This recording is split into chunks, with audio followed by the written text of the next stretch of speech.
రాముడికి ఇంకొక పేరు వచ్చి ఏకప్రియ దర్శన అంటారు.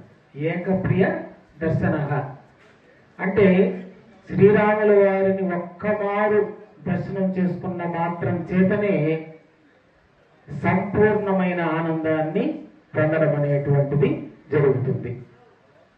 ఈ రామనామం అనేటువంటిది ఎంత గొప్పది అంటే అధమ స్థితి చైతన్యం కలిగినటువంటి ఎటువంటి అచేతన స్థితిలో వారినైనా కూడా అది ఉద్ధరించడం అనేటువంటిది జరుగుతుంది.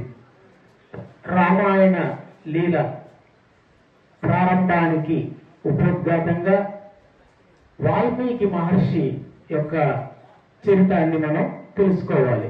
ఎలా ఆయన రామాయణాన్ని రచించారు అని.